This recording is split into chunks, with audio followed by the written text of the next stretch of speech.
Alright.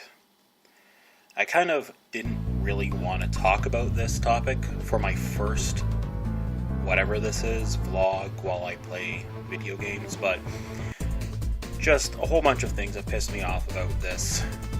The least of which is the fact that I'm probably going to go see it. I'm talking about Jurassic World or Jurassic Park 4, whatever you want to call it.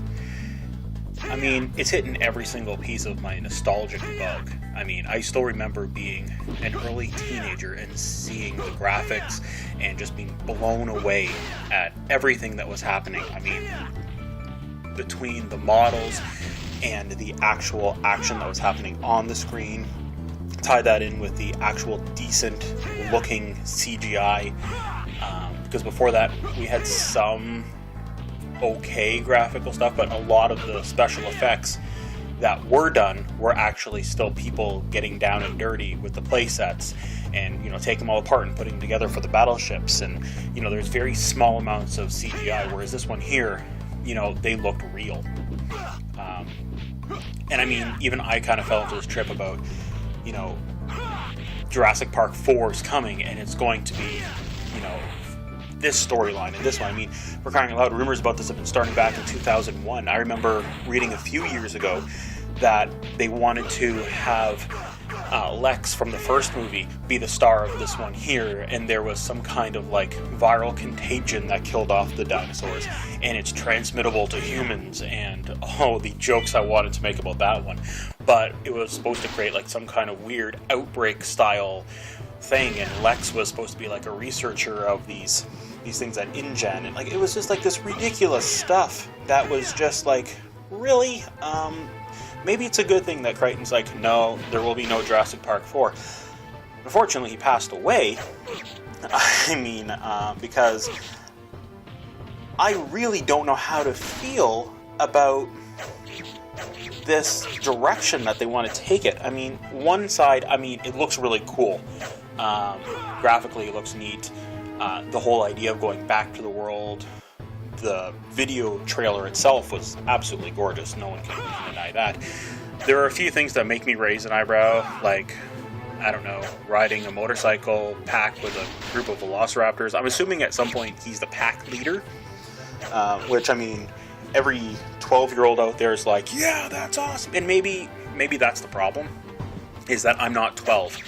I have been told that many times that this is movies that are coming out feeding for nostalgia aren't aimed for us. Teenage Mutant Ninja Turtles comes to mind, Transformers, stuff like that, where the idea is if you're looking back at what you had as a child, you're going to be disappointed, whereas if you're a child now looking at these things, you're going to think this is amazing.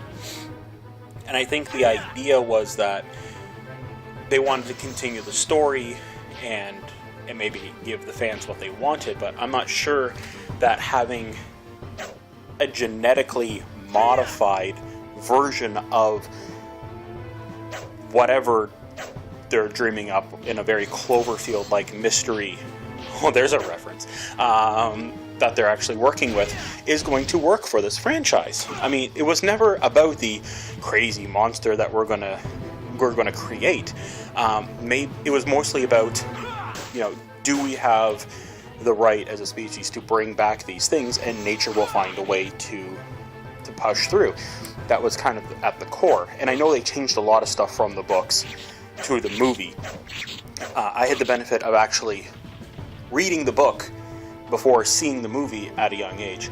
I was always a good reader, and I have to say, I understand why they made the changes. I wish they didn't. The book was significantly better, as anyone who's actually read the book will tell you. But, I don't know, it just seems, in a way, almost like a self-mockery of the actual franchise itself, that in order for the park to keep visitors, in order for the movie to gain viewers, they have to create a new monster. It's almost like some kind of self-aware parody of itself, and I hope they take that and run with it. I'm just sad that they decided to use the Jurassic Park name on it for this reason. I mean, if they really want to play on that, there are hundreds of different styles and things from the 80s that you could pull from. There's Dino Riders you could take from. If you wanted to go the old Mars Attacks, they have Dinosaurs Attacks, kind of thing like that, where you can go full-blown absurdity if you really want to. And they had all sorts of weird monsters in that card collection.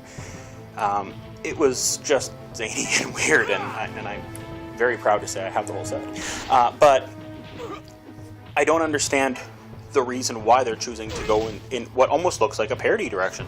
I mean, after the third one, where we had a lot of dinosaur versus dinosaur action, I was pretty sure that was as far away from the original concept as they would have gone.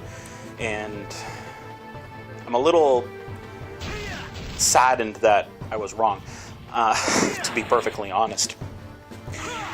That all being said, I think the problem just in general all goes back to people don't understand nostalgia.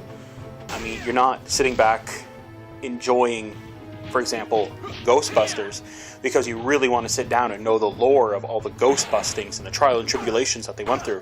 The movie was about 3 comedic guys getting together and writing a funny kind of buddy ghost comedy. That's why Ghostbusters 2 isn't typically looked on with the same reverence as Ghostbusters 1. I mean, it's the exact same cast. What's the difference? Well, the difference is Ghostbusters 2 was a little bit more about stringing out a franchise and making money, and the people could feel that. You could even see that in Bill Murray's basic tone of it. Like, he was there. That was kind of it. He wasn't really...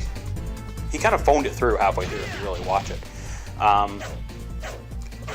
And all these other talks of all these other things that just keep spiraling out of control for these old movies coming back and getting remakes.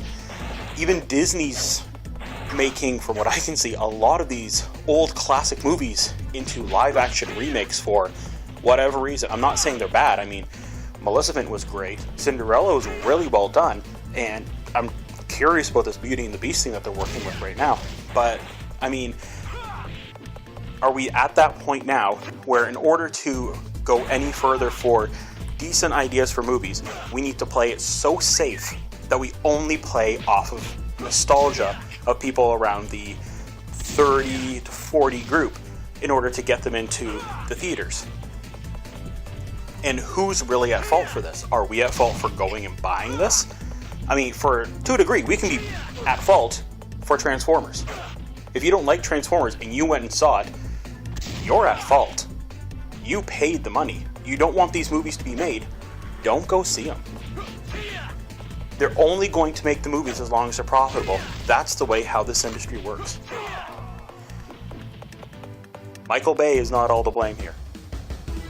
Love it or not, Jurassic World is going to come out later this year, and it's going to get on my nostalgia bug until I go and see it, and unfortunately, I think I'm going to be disappointed.